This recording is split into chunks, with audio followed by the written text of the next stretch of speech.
Hey guys, it's Dakota with another video here, my first proper video, and this is going to be over a subject that I'm quite passionate about.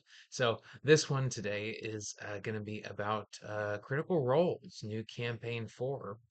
We are 3 episodes in, and as of filming this on a Tuesday, in 2 more days, we will get uh, episode 4. So, campaign 4 has been going great so far. I'm not gonna lie, I was a little bit worried at first. I'm a Mighty Nine guy all day.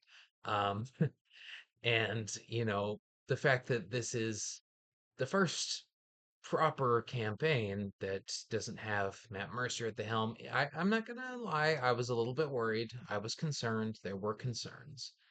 Um, I've never watched Dimension 20, so I'm really not that familiar with Brennan Lee Mulligan. But he's very quickly won me over. He really has. I will say he's doing a really good job. Which I was also concerned when they announced it was going to be West March's style.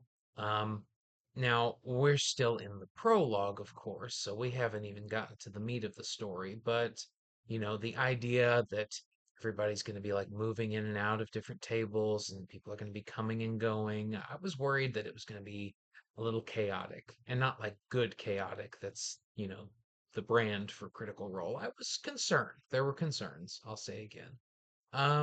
But they really surprised me. I am hooked on this story. It is really good.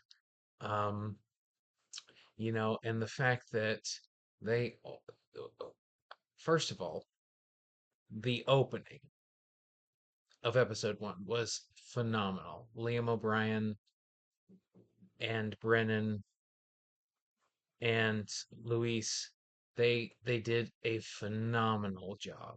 That cold open was fantastic. Like chef's kiss. It was it was everything I hoped it would be and more. I mean, and then the fact that the first roll of the game was a natural 20. It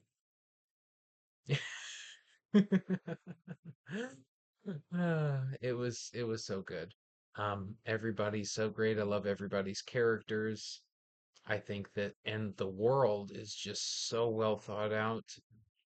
Araman is a world that feels very relatable in a lot of ways. The idea that it's like after the end, and it's like, okay, we're still trying to hang on to civilization. We're trying some new stuff.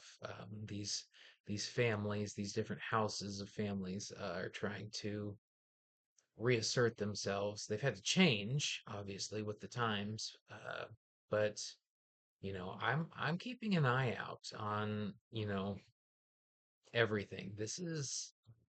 I never watched Game of Thrones, and I'm also ashamed to say that I have not had a chance to read A Song of Ice and Fire. Um, Yet it is in the docket. It's in there somewhere. I will get to it eventually. Um, it's gonna be a minute though. But from what I've gathered from YouTube Shorts, basically learned the entire plot of the show.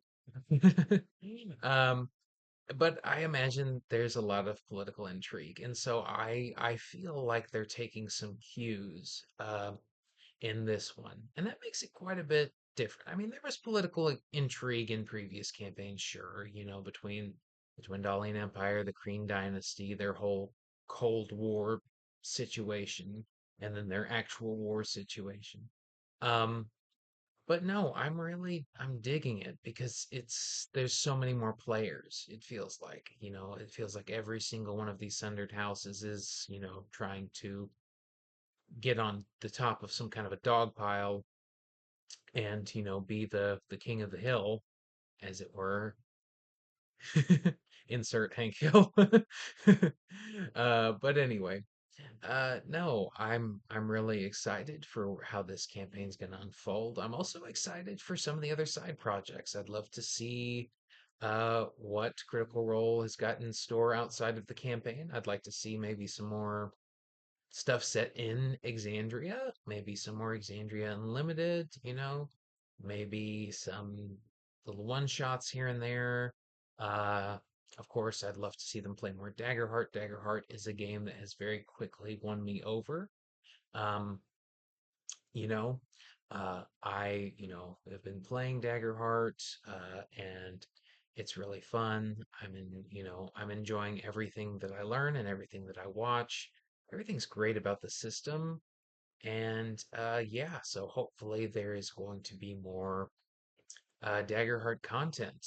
I'd love to see the menagerie return. I just finished watching those three episodes, I guess you could call it, of, that back was back when it was an open beta. It's no longer an open beta, but still, I would like to see that group return. It was a very colorful cast of characters.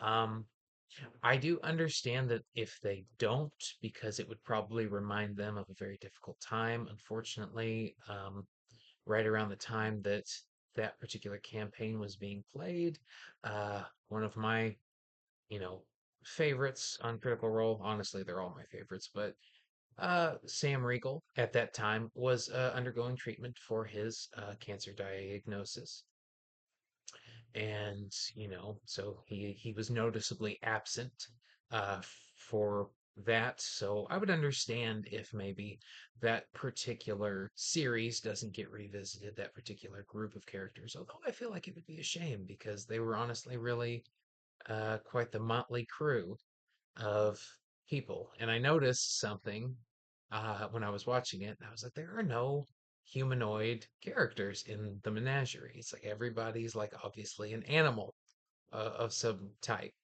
uh, except for Laura's character uh, was a fungal, and Travis's character was Bug, but everybody else was like a frog, a turtle, a monkey. um, And then Sam's character was a giant, I believe. But he was kind of, I think he had something based on like a pangolin. I think he had like armor plating. So even then, he was kind of still animal themed. So I thought that was interesting that there were no eh, proper human or human looking uh, characters in the menagerie. I thought that was really interesting. It's almost like a Zootopia fanfic. But no, but I would love to see the Menagerie return. I would love to see more Daggerheart from Critical Role. Um, and on other actual play news, bonus actions. So speaking of Daggerheart, let's just segue over there.